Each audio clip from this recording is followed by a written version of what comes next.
Om Swastiastu. Pemirsa Bali TV berjumpa kembali bersama saya Made Nian Anggara dalam program acara Bincang Tokoh. Bincang-bincang santai bersama tokoh inspiratif Bali. Dan di kesempatan kali ini kita menghadirkan seorang tokoh masyarakat di bidang kesehatan dan beliau juga merupakan ketua organisasi profesi Ikatan Dokter Indonesia Cabang Denpasar. Beliau adalah Dr. Iketut Widiase MPH MH atau yang akrab kita sapa Dr. Bona. Om Swastiastu, Dokter Bona. Om Swastiastu, Nian. Selamat pagi. Selamat pagi, dokter. Apa kabar, dokter? Luar biasa. Luar biasa. Dan dokter, pada kesempatan kali ini sangat spesial nih, dok ya. Karena saya tertarik sekali oleh dokter yang berkecimpung di dunia organisasi profesi ini. Bisa jelaskan, dokter, sepak terjang dokter mengawali karir di bidang organisasi ini? Baik, terima kasih, Nian. Profesi dokter atau organisasi profesi dokter atau Ikatan Dokter Indonesia ini adalah organisasi yang mengumpulkan para dokter di seluruh Indonesia. Dan level organisasi itu dari tingkat pusat namanya PB, wilayah itu di provinsi, dan kabupaten kota namanya cabang. Kalau saya sendiri di awal kepengurusan itu masih ikut-ikutan sebagai panitia kecil-kecilan. Okay. Jadi masih panitia ulang tahun dan seterusnya.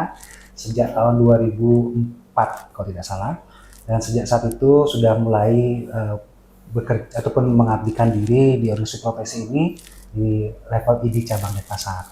Kemudian berikutnya dipercaya oleh nasional sebagai pengurus, mulai dari bidang pengabdian masyarakat, wakil sekretaris, wakil ketua, hingga saat ini saya ada di posisi ketua pengurus ID Cabang Denpasar masa bakti 2024-2027. Baik, dan dokter ini merupakan periode kedua. Betul. Dokter jadi dilanjutkan dari kepengurusan sebelumnya. Ya. Nah, apa saja misi dokter yang ingin dokter lalui pada periode ini dan apa visi dokter di periode sebelumnya yang belum tercapai? Ya, kalau visi misi organisasi tentu kita mengikuti visi misi ID di tingkat pusat.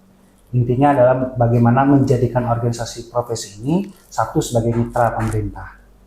Yang kedua adalah bagaimana berkontribusi terhadap peningkatan kualitas layanan kesehatan. Dan yang ketiga adalah bagaimana meningkatkan kesejahteraan dan keselamatan serta pelindungan kepada anggota Ikatan Dokter Indonesia. Baik. Nah, apa yang kita belum, ini periode kedua, apa yang kita programkan sebelumnya hampir sebagian besar telah terlaksana. Tapi yang paling penting adalah saat ini di periode kedua ini bagaimana kita mewujudkan kembali, meningkatkan kualitas dari program-program sebelumnya.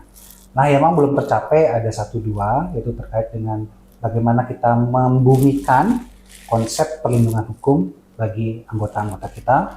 Dan yang kedua, bagaimana membumikan konsep mengenai peningkatan kesejahteraan anggota. Itu yang harus kita coba buat lebih teknis lagi. Luar biasa, dan ini merupakan sebuah wadah, dok ya. Betul. Dan saat ini berapa jumlah dokter yang ada di Kota Denpasar dan apakah menurut dokter apa sudah merata pemerataan tersebut?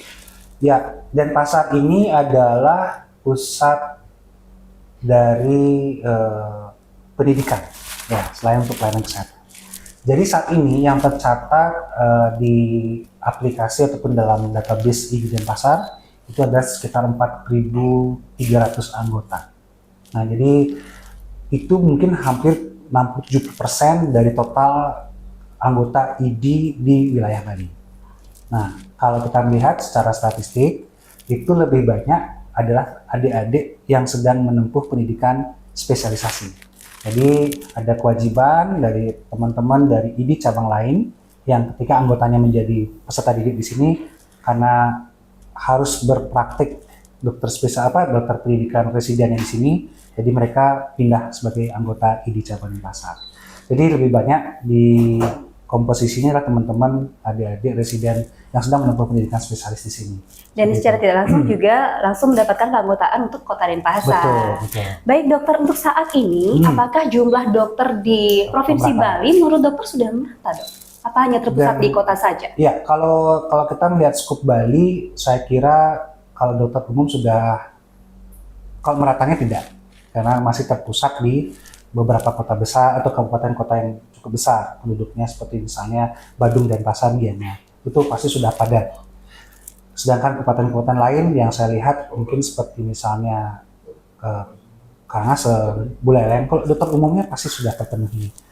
Yang kurang merata adalah di pendidikan atau dokter spesialisasinya. Jadi kalau kita melihat dari komposisi penduduk, saya kira distribusi untuk dokter spesialis untuk di Bali, saya kira ini belum merata untuk semua spesialis, semua bidang spesialis. Bagaimana dokter sebagai seorang ketua ID Kota Denpasar menanggapi problematika seperti itu, Dok, untuk pemerataan distribusi dokter? Ya, isu distribusi dokter itu saya kira tidak hanya ada di Bali, tapi adalah isu menjadi isu nasional. Karena yang saat ini fokus dikembangkan ataupun dibuat oleh pemerintah pusat sekarang adalah bagaimana membuka peluang sebesar-besarnya bagi dokter di seluruh Indonesia untuk bisa sekolah spesialis. Yang dulu mungkin terbatas. Karena yang saya lihat kalau di Bali sendiri untuk pemerataan jumlah atau pemerataan dokter spesialis itu saya kira perlu upaya yang lebih sistematis sepertinya untuk bisa mewujudkan pemerataan jumlah dan spesifikasi dokter spesialis di setiap daerah.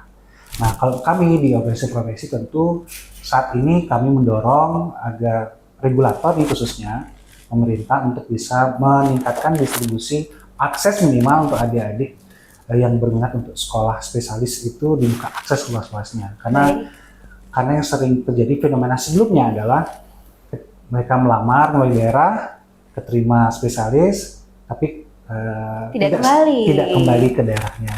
Gitu. Jadi itu menjadi isu yang saya kira ini isu nasional menurut saya. Jadi bagaimana kemudian putra daerah sih yang kita dorong benar-benar di sana untuk dikirim dari daerah, mengabdi di daerah dan seterusnya. Tapi itu kecil. Skup makronya sebenarnya itu yang harus menjadi PR bersama. Karena kalau dokter, kita bicara dokter kan bukan hanya bicara ketika mereka mengabdikan profesinya di daerah itu, tapi mereka juga bersama dengan keluarga, bersama dengan anak, bersama dengan istri dan seterusnya. Jadi kalau kita bicara makronya juga harus didukung pemerintah dong ya. Artinya jangan kemudian pemerintah menempatkan seorang spesialis yang saat ini masih mungkin sebagian besar biaya mandiri.